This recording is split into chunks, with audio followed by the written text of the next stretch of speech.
Hello बच्चों, let's read this question. The question is which statement regarding ozone is correct? और statements यहाँ पे क्या क्या given है? The formation of ozone is an endothermic process as it is obtained by passing silent electric discharge through dry oxygen gas. Second statement क्या है? Mercury loses its mobility in presence of ozone and starts sticking to glass surface. Ozone is diamagnetic in nature. It oxidizes moist iodine to iodic acid. Correct code is, and the options are A, B are correct, C, D are correct, only C is correct and all of these are correct.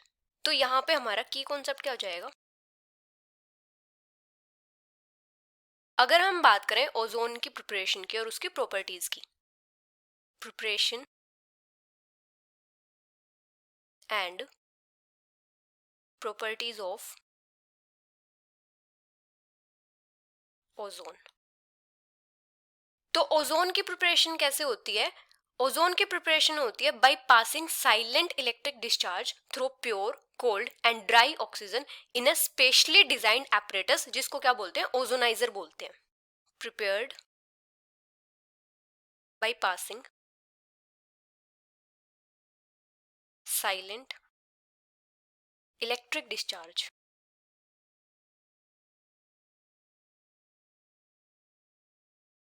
Through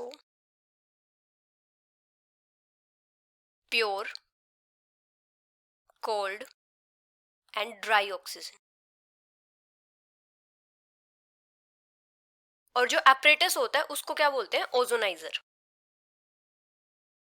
अब भी जो ozone की formation होती है oxygen से, वो क्या होती है? एंडोथर्मिक रिएक्शन होती है। The formation of ozone from oxygen is endothermic. मतलब यहाँ पे क्या होता है? हीट एब्जॉर्ब होती है। जैसे अगर हम रिएक्शन देखें तो क्या होती है? 3O2 प्लस यूवी रेज, यहाँ पे क्या फॉर्म होगा? ओजोन फॉर्म होगा। यहाँ पे जो डेल्टा एच होता है वो कितना होता है? 142.7 किलो जूल पर मोल।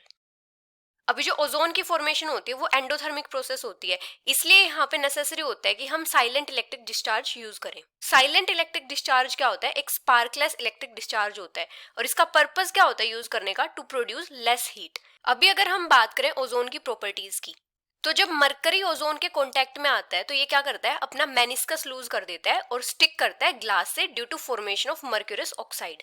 और ये जो रिएक्शन होती है इसको क्या बोलते हैं? Telling of mercury. When mercury comes in contact with ozone, it loses its meniscus and sticks to glass due to formation of mercurous oxide. Formation of mercurous oxide. तो यहाँ पे जो रिएक्शन होगी वो किस टाइप से हो जाएगी? 2 मर्करी प्लस ओजोन, यहाँ पे फॉर्म होगा मर्क्यूरस ऑक्साइड और साथ में ऑक्सीजन। अभी जो ओजोन होती है इसमें क्या होता है? 3 ऑक्सीजन एटम्स होते हैं और जो एक ऑक्सीजन एटम होता है इसमें total number of valence electrons कितने होते हैं? 6 वैलेंस इलेक्ट्रॉन्स होते हैं। मतलब जो ऑक्सीजन होता है इसके पास टोटल इलेक्ट्रॉन्स कितने होते हैं? 8 इलेक्ट्रॉन्स होते हैं। इसकी इलेक्ट्रॉनिक कॉन्फ़िगरेशन क्या होती है? 1s2 2s2 2p4। तो यहाँ पे वैलेंस इलेक्ट्रॉन्स कितने होते हैं? 6 वैलेंस इलेक्ट्रॉन्स होते हैं। तो ओजोन में 3 ऑक्सीजन एटम्स हैं, तो ओजोन में total number of valence electrons कितने हो जाएंगे? 3 इंटू 6 मतलब 18 वैलेंस इलेक्ट्रॉन्स हो जाएंगे। अभी ये क्या है? इवन नंबर ऑफ इलेक्ट्रॉन्स है और जहां पे इवन नंबर ऑफ इलेक्ट्रॉन्स होते हैं वो क्या होते हैं? सारे के सारे पेयर्ड होते हैं। All are paired. अभी सारे पेयर्ड होंगे तो ये क्या हो जाएगा? डायामैग्नेटिक हो जाएगा। तो जो ओजोन होता है वो क्या होता है? डायामैग्नेटिक होता है नेचर में। अभी ओजोन क्या करता है? मोइस्ट आयोडीन के साथ रिएक्ट करके वहां पे आयोडिक एसिड फॉर्म करता है। जैसे अगर हम इसकी रिएक्शन देखें आयोडीन के साथ तो किस टाइप से होती है?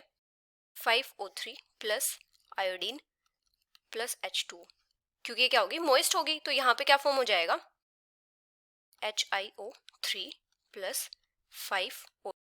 ये यहाँ पे ऑक्सी एसिड फॉर्म करता है, मतलब आयोडिक एसिड फॉर्म करता है ये मॉइस्ट आयोडीन के साथ रिएक्ट करके। तो यहाँ पे फर्स्ट स्टेटमेंट क्या है, the formation of ozone is an endothermic process as it is obtained by passing silent electric discharge through dry oxygen gas, तो ये करेक्ट है। सेकंड है, mercury loses its mobility in presence of ozone and start sticking to glass surface, ये भी correct है। Third है, ozone is diamagnetic in nature, ये भी करेक्ट है। फोर्थ है, it oxidises moist iodine to iodic acid, ये भी करेक्ट है। तो यहाँ पे क्या है, सारी की सारी स्टेटमेंट करेक्ट है। So the final answer is all of this, which is option fourth. Hope you understood it well, best of luck.